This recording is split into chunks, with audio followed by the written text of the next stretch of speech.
deputado Stepan Neesessian chega à Câmara com um compromisso: reforçar a defesa da arte e da cultura no parlamento. E ainda lança um desafio: quer ajudar a mudar a imagem da política no Brasil.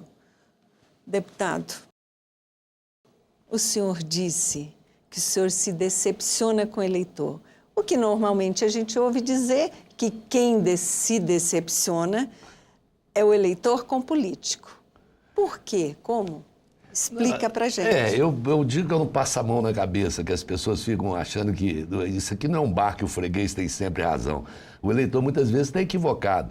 E no Brasil criou-se uma mania, realmente uma mania nacional, de que as pessoas analisam o quadro político, falam da política, dos seus absurdos, dos seus problemas, como se eles não tivessem nada a ver com isso. Parecia um técnico de futebol, uma vez que não me esqueço, que o time dele estava perdendo de 4-0, aí foi para o intervalo, quando voltou no segundo tempo, o repórter perguntou para o técnico: e aí? Aí o técnico falou assim: eu avisei, se continuar jogando assim, vai tomar de 8. Quer dizer, é como se ele não tivesse nada a ver com aquela história. Eu acho que o eleitor precisa ser responsabilizado, sim.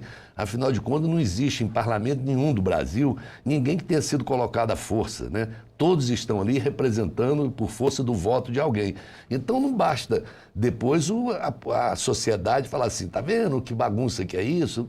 Eu acho que isso aí é um grande equívoco. Nós precisamos dar condições. Como é que vai mudar isso? É com educação, é com cultura, é com as pessoas tomando conhecimento, é nós, os políticos fazendo a sua parte, né?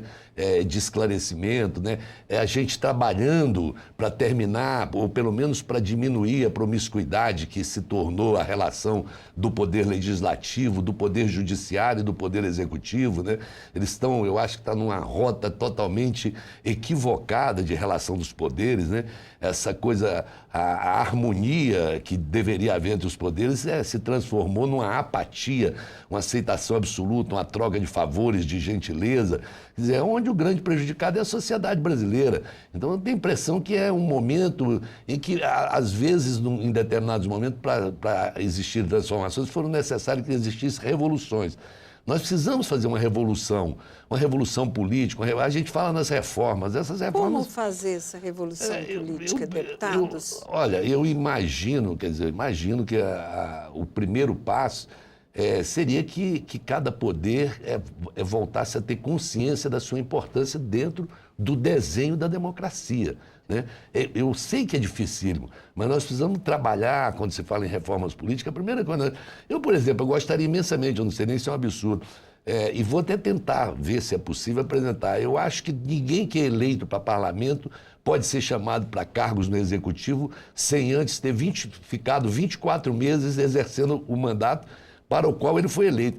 Você imagina, se esses poderes estão assim, de repente o cara escolhe lá o seu senador, o seu deputado, o seu vereador e etc., exatamente vendo que uma das responsabilidades dele no legislativo é a fiscalização do poder executivo, criar as leis e poder fiscalizar o andamento do poder executivo. No dia seguinte, o cara é convidado para ser do poder executivo. Ele que foi escolhido pelo legislativo. Quer dizer, essa confusão que se joga na cabeça das pessoas. E outra coisa, é preciso que haja um esforço muito grande, se houver interesse, do que eu chamo da educação política no Brasil. Infelizmente, lá atrás, na época da ditadura, inventaram a OSPB, a Organização Social Política Brasileira. Como ela veio, foi uma criação da ditadura e havia ali suas distorções, né, quando se ensinava o OSPB, criou-se uma mística de que isso seria um controle da ditadura e naquele momento era. Mas se jogou fora uma ideia. Serviu de instrumento, mas poderia ter sido um bom instrumento, exatamente. O Projeto Rondon também serviu de instrumento da ditadura, mas, no entanto, o Projeto Rondon tem qualidades maravilhosas. A OSPB, você não ensina política, né? Porque a referência, não é influenciado pelo ex-presidente, não, mas a analogia com o esporte, com o futebol, é sempre bom. Por exemplo, o que desperta essa paixão absoluta do futebol? É que 99,9% das pessoas que assistem conhecem as regras básicas do futebol. Não precisa ser especialista, mas ele sabe que quem está de preto é um time, quem está de coisa, que um tem que fazer o gol no outro, que é assim, que tem um cara lá que é o juiz, se a bola sair, o que é gol quando entra na rede. Então ele participa com paixão porque ele conhece as regras. As regras da política brasileira, as regras eleitorais, elas são desconhecidas, inclusive, pela maioria das pessoas que concorrem aos seus cargos.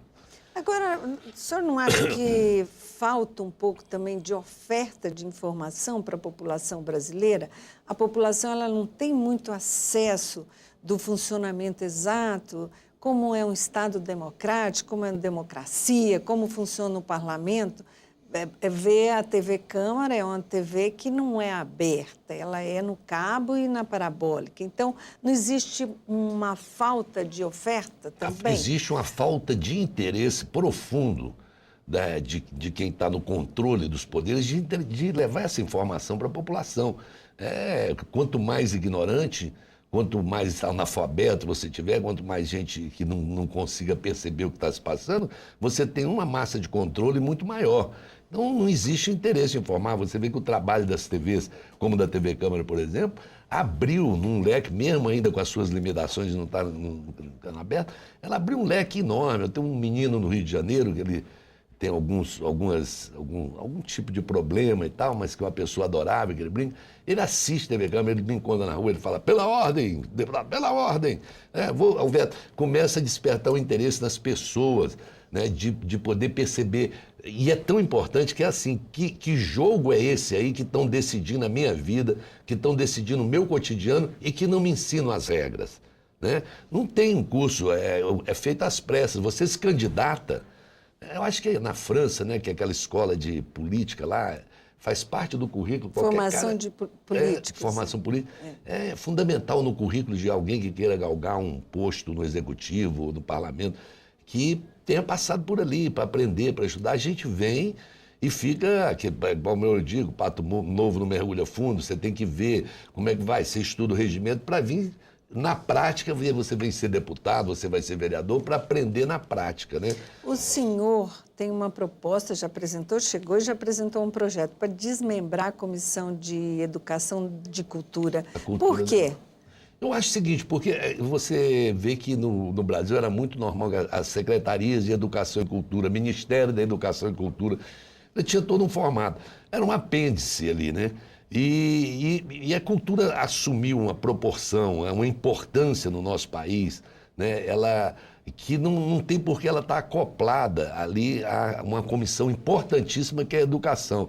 É como se você tivesse, outra vez o futebol, mas é como se você tivesse uma mesma federação cuidando do futebol e do handball, né? Aí fica ali aquele apêndice ali da cultura, quando nós não podemos mais ignorar a participação econômica da indústria cultural brasileira, da importância da cultura sobre todos os aspectos do nosso país, projetos que estão aí. Eu acho que também, por exemplo, quando você vai para a área, quando você está na mesma comissão, você tem ali na educação bastante pessoas envolvidas com a educação em si, você tem pessoas que estão ali trabalhando mais em relação ao ensino pago, ensino público, defendendo. E eu nunca percebi, acho necessário, extremamente necessário, não que a comissão não tenha feito bons trabalhos, etc. e tal, longe disso, mas eu percebo que a cultura necessita hoje, até para a importância do Ministério da Cultura, né, que ela tenha um canal direto, que os artistas que venham aqui, né, para defender os seus projetos, trocar, fazer as audiências públicas, debater, que eles tenham um canal direto. E eu acho que isso já, a sensibilidade da mesa diretora, o presidente, conversei com todos eles, estavam todos muito abertos, apesar que eu falei com eles antes da eleição. E eu falei que antes da eleição a gente tem sempre mais valor do que depois da eleição feita, né? Mas eu conversei e acredito que vai ser uma ideia vitoriosa e vai ser extremamente positivo para a arte, para a cultura e para o parlamento e para o executivo também. Muito obrigada pela presença do senhor aqui. 10 minutos? 10 minutos, nosso tempo se esgotou, é muito rápido. Não tem prorrogação aqui? Não tem prorrogação, o tempo está esgotado. Tá bom. Muito obrigada pela presença. Eu que agradeço. E um bom mandato. O senhor está chegando na casa, um bom mandato, muito deputado. Obrigado. E a gente retorna a esse tema cultura tão importante para o país. Muito obrigado. E você de casa que nos acompanhou, até a próxima.